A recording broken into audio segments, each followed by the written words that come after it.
Bonjour et bienvenue. Aujourd'hui, on va s'attaquer à un mystère, un vrai paradoxe.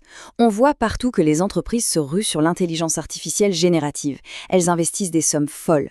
Mais, en coulisses, quelque chose cloche sérieusement. C'est ça qu'on va appeler la fracture génaille. Pour bien comprendre l'échelle, commençons par un chiffre. Un seul.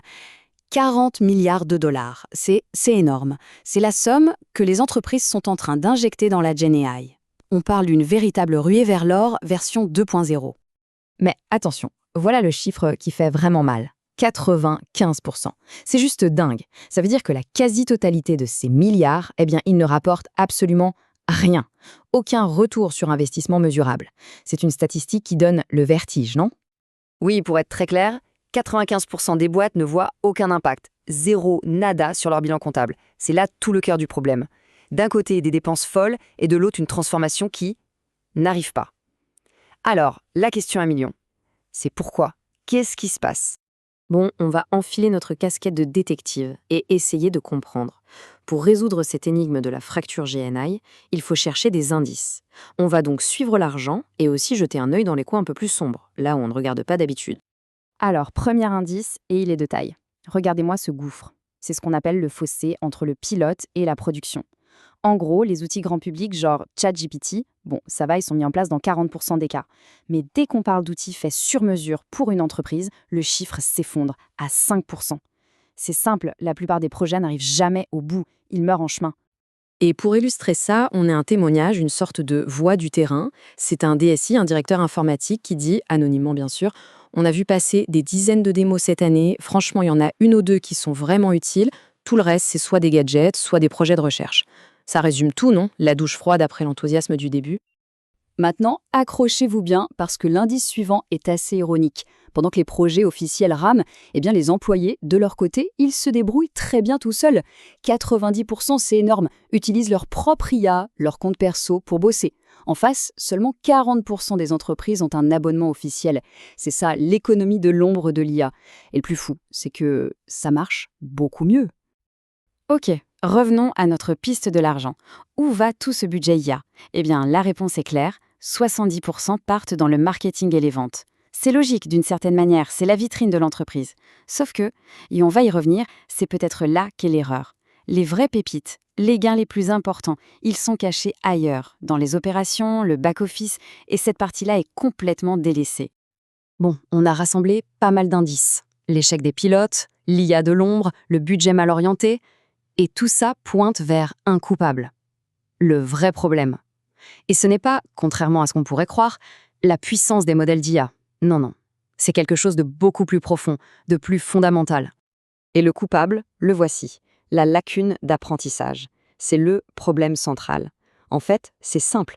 Les outils d'IA qu'on déploie en entreprise, ils sont amnésiques. Ils ne retiennent rien de ce qu'on leur dit, ils ne s'adaptent pas à la situation et surtout, ils n'apprennent pas de leurs erreurs. Ils sont statiques. C'est comme avoir un stagiaire qui recommence à zéro tout le matin. Écoutez ce que dit cet avocat d'affaires, c'est très parlant. L'outil ne se souvient pas des préférences de mes clients. Il n'apprend pas des corrections que j'ai faites avant. Du coup, il refait les mêmes erreurs en boucle et à chaque fois, je dois tout réexpliquer depuis le début. Imaginez la perte de temps. Pour du travail à haute responsabilité, c'est tout simplement inutilisable. C'est rédhibitoire. Et la conséquence de tout ça, elle est flagrante. Quand le travail devient vraiment complexe, avec de gros enjeux, à qui fait-on confiance?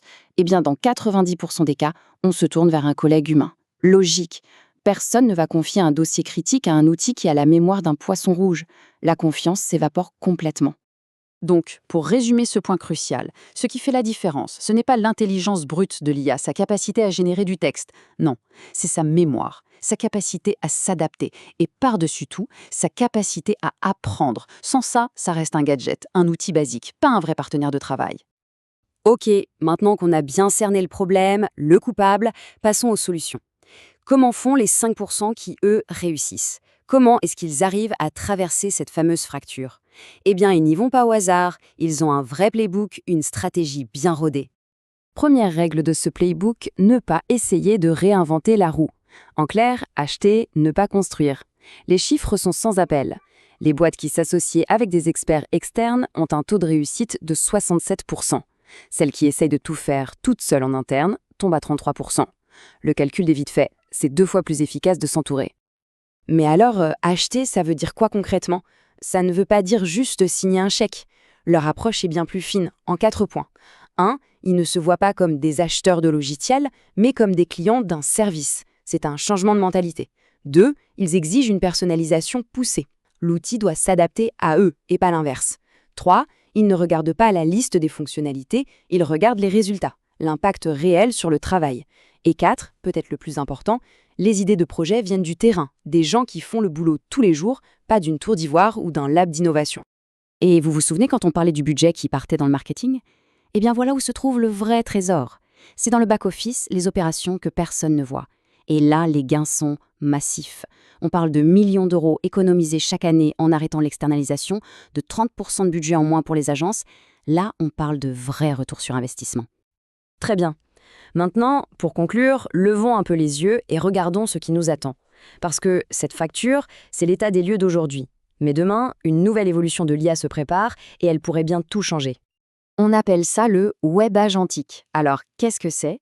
Imaginez une sorte de réseau d'intelligence artificielle autonome, des agents qui peuvent discuter entre eux, négocier et travailler ensemble sur Internet. C'est la fin des applis statiques qu'on connaît, on passe à une collaboration dynamique. Et le plus beau, dans ce monde-là, le problème de la lacune d'apprentissage, il est résolu dès le départ. Ces agents sont conçus pour apprendre. Mais il y a un mais, et il est de taille. Il y a une véritable urgence. Cette fameuse fenêtre de tir pour choisir les bons partenaires, ceux qui maîtrisent ces systèmes apprenants, elle est en train de se refermer. Très vite. On estime que d'ici 2026, la plupart des entreprises seront mariées avec leurs fournisseurs. Et à ce moment-là, changer de crèmerie coûtera une fortune. Ce sera trop tard. Ce qui nous amène à la question finale, celle qui compte vraiment.